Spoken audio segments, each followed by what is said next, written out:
passion, connection, rhythm,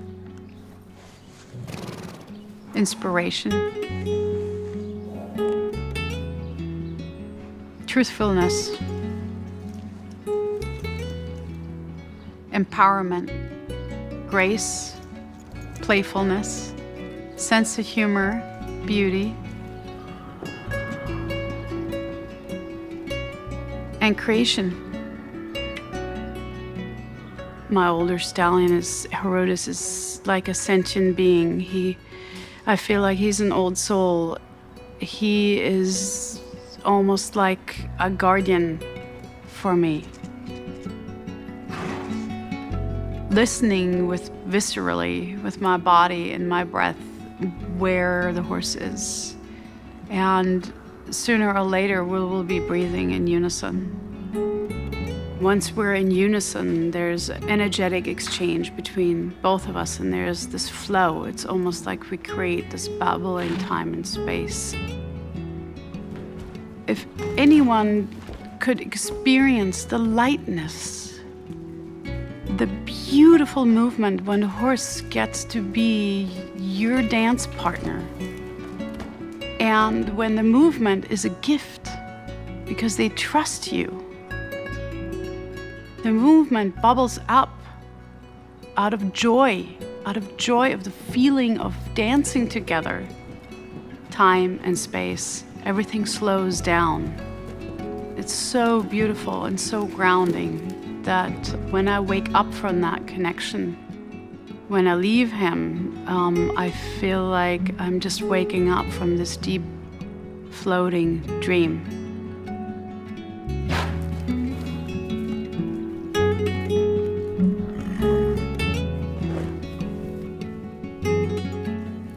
I'm an artist. I create visual art. Basically, it's acrylics on raw linen. The horses are important to me and an integral part of the creation of the art because they bring out different feelings and different emotions. The horses bring a message for a particular client. And to me, it's viscerally transferred onto the client. So the art is almost like a slice in time and space where the message of the horse meets the canvas and the client that's supposed to receive that message.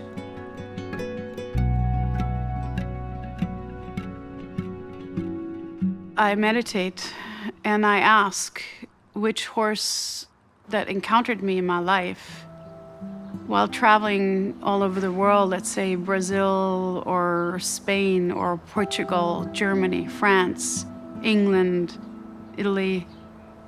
I've photographed and encountered so many horses and so many personalities, and I just ask, I put it out there and ask, which one of you has a message for this person? One horse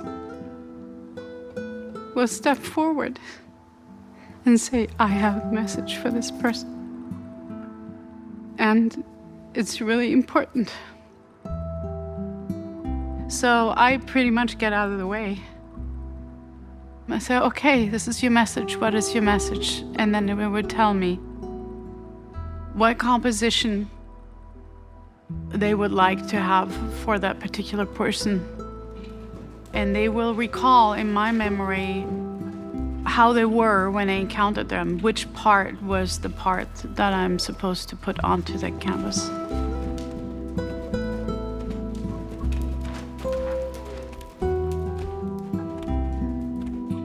In the beginning, it's a leap of faith onto the canvas for the first sketch. There's this beautiful, perfect linen that's woven by monks in England.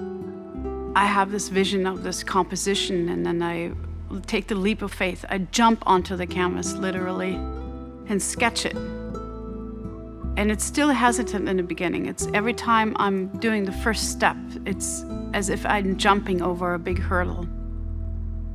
And then I get out of my way, and then my hand just moves. And that's where the rhythm develops. The next layer is adding the paint, the acrylic on it. There's a rhythm of energy that goes from the horse onto the canvas, and it moves on throughout my day. When I'm riding, it's a path to the internal universe. And I hear more, I feel more, I see more, colors become more vivid. That intense sensory experience transfers to me onto when I put every layer down onto the linen, onto the canvas. It's every stroke, every layer that brings that feeling back. The textures and the layers are like life to me, because as we go through life, we add experiences one after another. And it's never just one color and one layer. No person is that, no animal is that, no nature is that. We're much more complex than that. We develop our beauty just like my pieces, layer by layer, time by time. And the end result is who we are.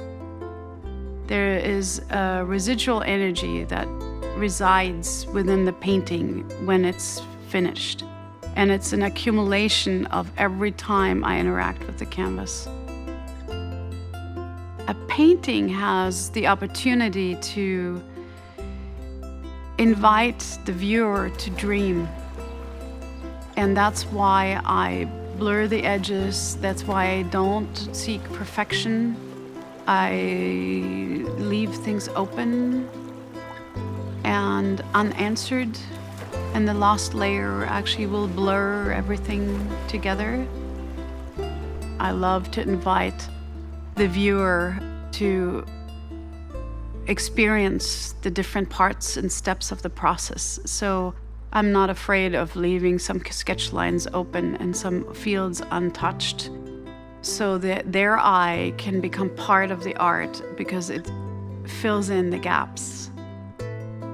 And somehow they see something or they recognize something in the horse that they would like to connect to. Maybe it inspires them to finally step into their own power.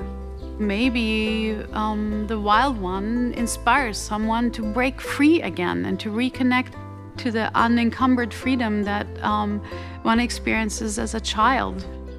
If my paintings invite the viewer, because of the dream state, to just simply pause for 1 second, and even if it's only mentally, that is such a deep moment of recovery and reconnection to any soul. I feel like my work is done.